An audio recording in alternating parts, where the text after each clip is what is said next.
GV ಟಿವಿಗೆ ಸ್ವಾಗತ. ನಾನು ಹೊಸದುರ್ಗ ರಾಘು.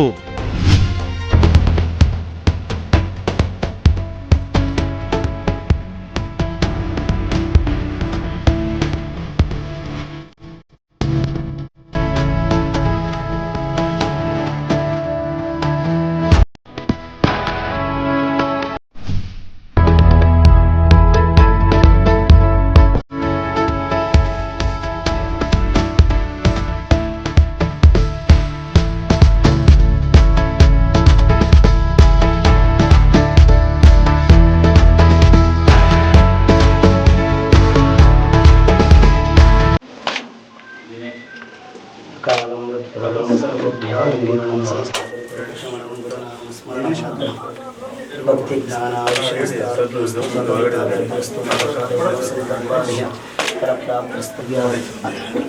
ಸಮಸ್ತ ಗುರುತೋತ್ತಮಂ ಗುರುನಾಮ ಸ್ಮರಣ ಮಾತ್ರ ಭಕ್ತಿ ಹಿಂದಿಕ್ಕಿದೆ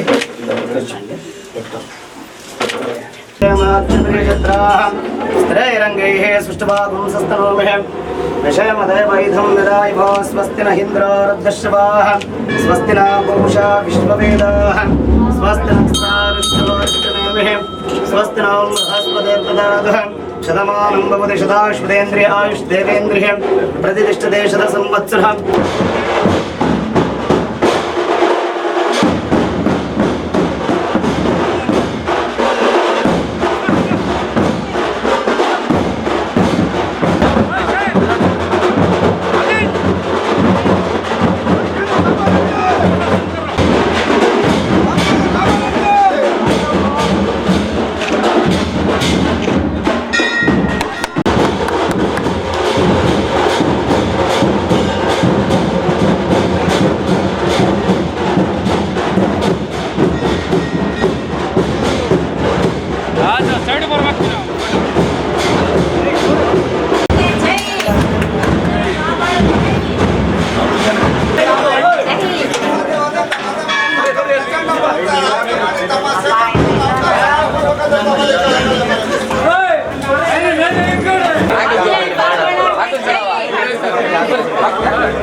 ಜೀವದಾನ ಸರಿಯ. ಹಾಗಾಗಿ ರಕ್ತದಾನ ಶಿಬಿರವನ್ನ ಹಮ್ಮಿಕೊಂಡಿದ್ದಾರೆ.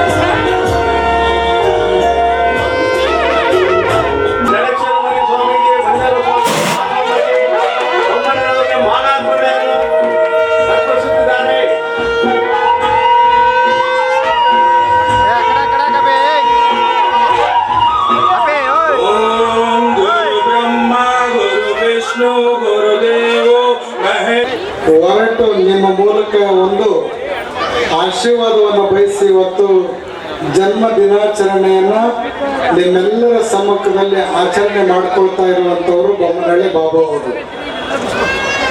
ಅವರು ಈ ಭಾಗಕ್ಕೆ ಬಂದ ಸಂದರ್ಭದಲ್ಲಿ ನಾನೇನು ರಾಜಕೀಯದಲ್ಲಿ ಬಹಳ ದೊಡ್ಡ ಈ ದೇಶದಲ್ಲಿ ರಾಜ್ಯದಲ್ಲಿ ಒಂದು ಬಹಳ ದೊಡ್ಡ ಒಂದು ಆಶಾಭಾವನೆಯನ್ನ ಒಂದು ಕನಸನ್ನ ಇಟ್ಕೊಂಡು ಬಂದಂತ ಅನೇಕ ಯುವ ನೇತಾರರಲ್ಲಿ ಬಾಬು ಅವರು ಕೂಡ ಒಬ್ಬರು. ನನಗೆ ದೇವರು ಎಲ್ಲದನ್ನು ಕೂಡ ಕಲ್ಪಿಸಿದ್ದಾನೆ. ಆ ಕಲ್ಪಿಸಿರುವಂತ ಎಲ್ಲ ಸೌಭಾಗ್ಯದಲ್ಲಿ ಒಂದಿಷ್ಟು ಭಾಗ್ಯವನ್ನ ಈ ಸಮುದಾಯಗಳಿಗೆ ನೀಡಬೇಕನ್ನುವಂತ ಅಪೇಕ್ಷೆಯನ್ನು ಇಟ್ಕೊಂಡಿದ್ದಾರೆ. ಒಂದಿಷ್ಟು ದುಡಿಬೇಕು, ಒಂದಿಷ್ಟು ಬಳಸಬೇಕು, ಒಂದಿಷ್ಟು ಉಳಿಸ್ಬೇಕು ಅನ್ನುವಂಥ ಮಾತನ್ನ ಹಿರಿಯರು ಹೇಳ್ಕೊಡ್ತಾ ಬಂದಿದ್ದಾರೆ. ಹಾಗೆ ತಮ್ಮ ಬುದ್ಧಿವಂತಿಕೆಯಿಂದ, ಶ್ರಮದಿಂದ, ಪರಿಶ್ರಮದಿಂದ ಬಾಬು ಅವರು ಮತ್ತು ಬಾಬಣ್ಣವರು, ನಿಮ್ಮ ಪ್ರೀತಿಯ ಬಾಬಣ್ಣವರು ಗಳಿಸಿದ್ದಾರೆ, ಬಳಸಿದ್ದಾರೆ, ಉಳಿಸಿದ್ದಾರೆ. ಹಾಗೆ ಬಸವಣ್ಣವರು ಒಂದು ಮಾತಿದೆ, ಮೊದಲು ಕಾಯಕ ಮತ್ತು ದಾಸೋಹ. ಕಾಯಕದ ಮೂಲಕ ಗಳಿಸ್ಬೇಕು, ಉಳಿಸಿದ್ದನ್ನ ನಂತರ ದಾಸೋಹವನ್ನು ಮಾಡಬೇಕು ಅಂತೇಳಿ. ಹಾಗಾದಾಗ ಮಾತ್ರ ಸತ್ಪಾತ್ರಕ್ಕೆ ಸಲ್ಲುವಂತ ಸಂದರ್ಭಕ್ಕೆ ನಾವು ಹೋಗ್ತೀವಿ ಅಂತೇಳಿ ವೇದಿಕೆಗೆ ಆಗ್ಬೇಕಂತೇಳಿ ಅವ್ರ ಹತ್ರ ಕೇಳ್ಕೊಳ್ತಾ ಇದ್ದೀನಿ.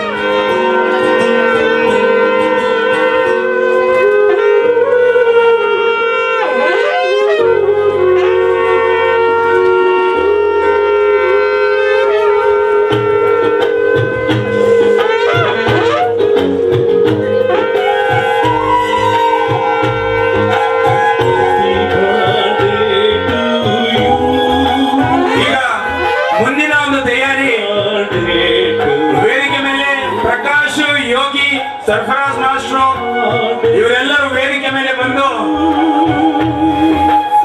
ಅವರ ಅಭಿಮಾನಕ್ಕಾಗಿ, ಅಣ್ಣನ ಅಭಿಮಾನಕ್ಕಾಗಿ ಅಮೃತ, ಪ್ರಕಾಶ್, ಯೋಗಿ ಇವರೆಲ್ಲರೂ ಅವರ ಭಾವಚಿತ್ರವನ್ನು ಅಕ್ಷಯ ಮುಖಾಂತರ ಹಾಕಿಕೊಂಡಿರುತ್ತಾರೆ.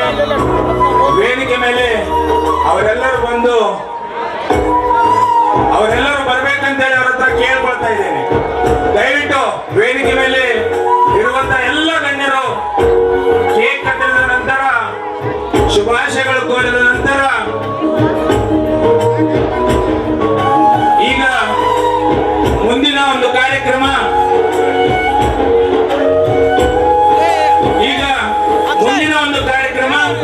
ಏನು ಉಡಿ ತುಂಬುವ ಕಾರ್ಯಕ್ರಮಕ್ಕೆ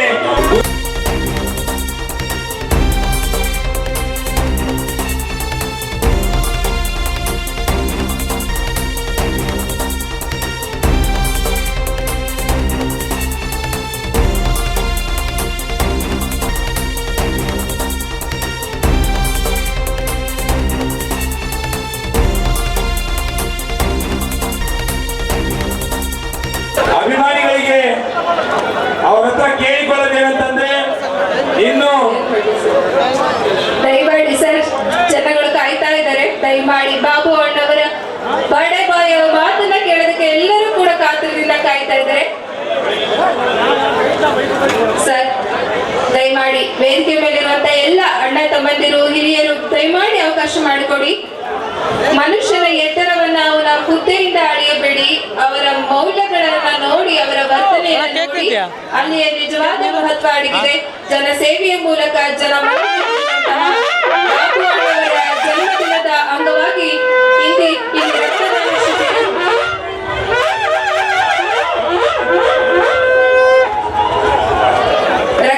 ಶಿಬಿರವನ್ನ ಹಾಗೆ ಗರ್ಭಿಣಿ ಮಹಿಳೆಯರಿಗೆ ಉಡಿ ತುಂಬುವ ಶಾಸ್ತ್ರವನ್ನ ಕಾರ್ಯಕ್ರಮವನ್ನು ಹಮ್ಮಿಕೊಂಡಿದ್ದಾರೆ. ಹಾಗೆಯೇ ಆಂಬ್ಯುಲೆನ್ಸ್ ಅನ್ನ ದೇಣಿಗೆಯನ್ನ ಕೊಟ್ಟಿದ್ದಾರೆ. ಇದೀಗ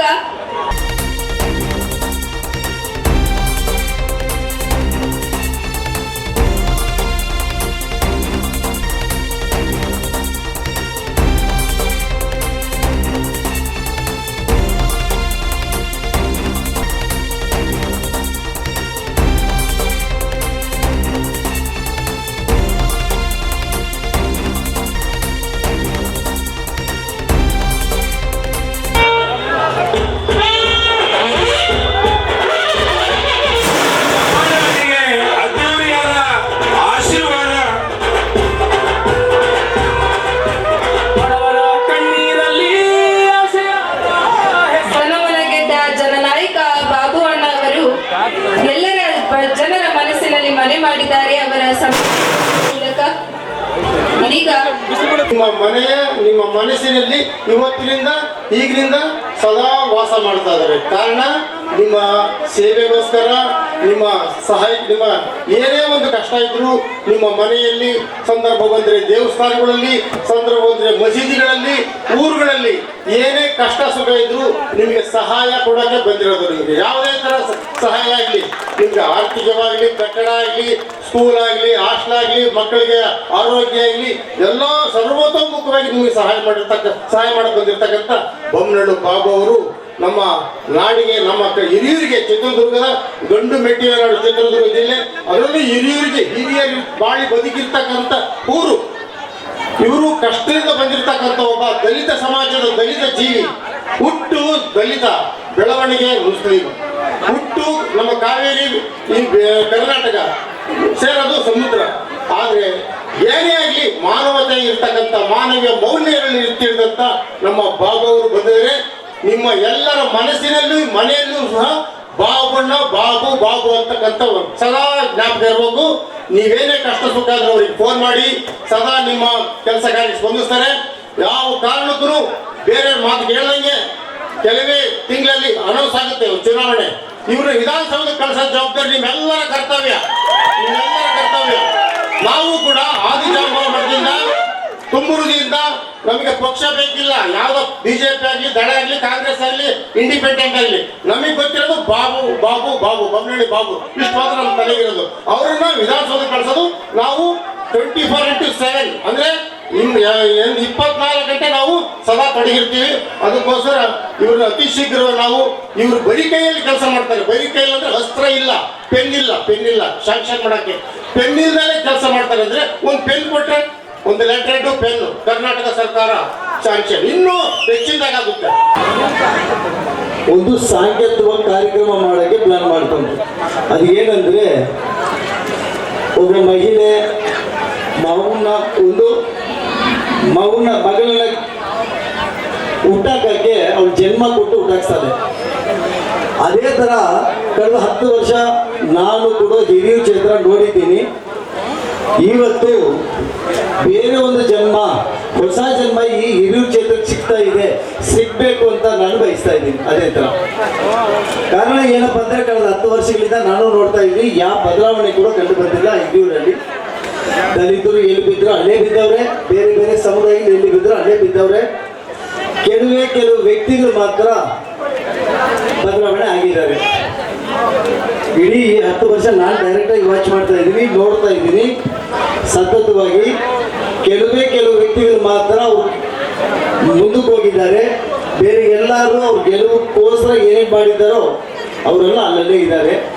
ಮುಂಬರೋ ದಿನಗಳು ಒಳ್ಳೆ ದಿನಗಳಾಗುತ್ತಂತ ಮುಂಬರೋ ದಿನಗಳು ಒಳ್ಳೆ ದಿನಗಳಾಗಲಿ ಅಂತ ಬೇಡ್ಕೊಳ್ತಾ ನನ್ನ ಮಾತನ್ನು ಮುಗಿಸ್ತಾ ಇದ್ದೀನಿ. ಜೈ ಹಿಂದ್, ಜೈ ಕರ್ನಾಟಕ.